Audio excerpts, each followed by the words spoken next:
Hey, Year 4! It's summer term 2. Check out the amazing stuff we have planned for you. This week you will complete a whole school virtual sports day. There has been lots of different events and challenges organised for you to compete in.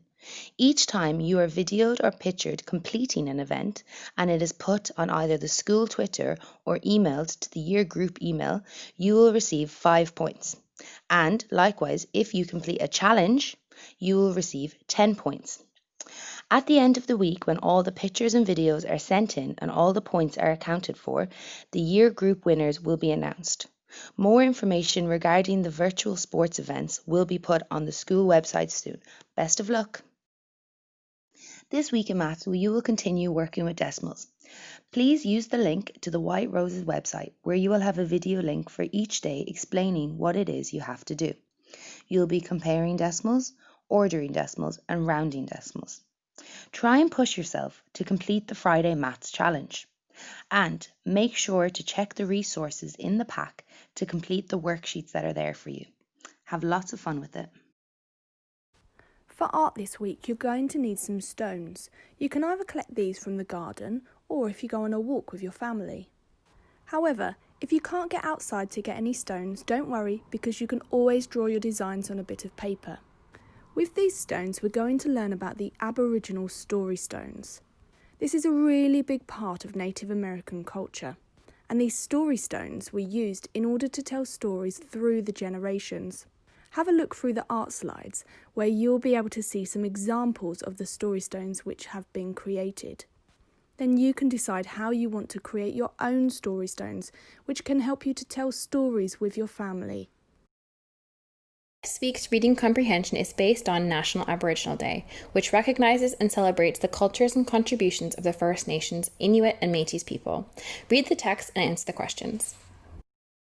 This week you'll be creating your own talking stick.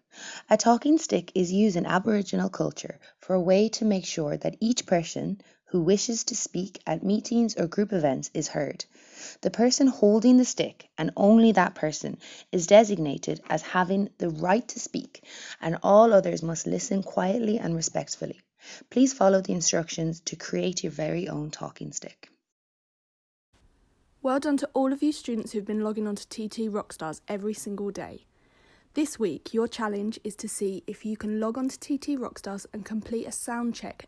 Try doing one for each day of the week to see if you can improve on your score.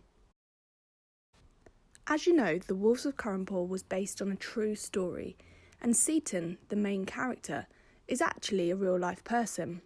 Your task this week is to see if you can write a biography about Ernest Thompson Seton. Go through the literacy slide on the website and see if you can learn a little bit more about how to write a biography. A biography should include lots of facts about the person you're writing about.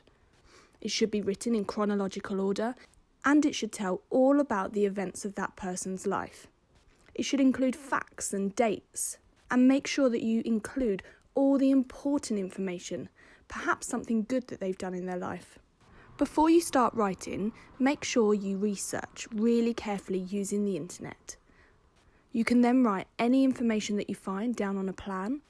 That will help you to put it into chronological order and plan your work into paragraphs. This week in history, you're going to be learning about the Battle of Little Bighorn. This was a really big event in the Native American history and was a battle that they won against the US Army. It's your task to see if you can write a soliloquy either from the point of view of one of the Native Americans or from the US Army. We've written soliloquies before when we were looking at the Romans.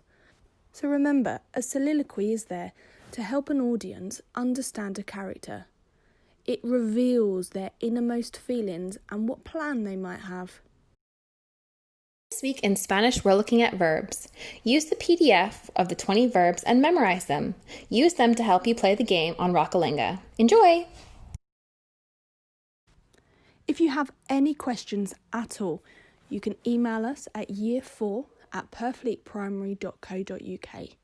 Then either myself, Miss Walsh or Mrs Coldrick will get back to you to answer any questions you have. You can also send us some of your work if you'd like us to see it. We would love to see what you've been up to. This week in science, we're creating virtual circuits using switches. Can you turn a light on using a switch in your circuit? Challenge yourself to explain the circuit to the family member and explain the purpose and the function of the switch. Finally, draw your own circuit. You can use either symbols or pictures. All the Year 4 teachers are so incredibly proud of each and every one of you. We cannot wait to see all of the hard work that you've been up to. So really, keep up the good work, everyone. Until next time. Keep up the great work. And enjoy the warm weather.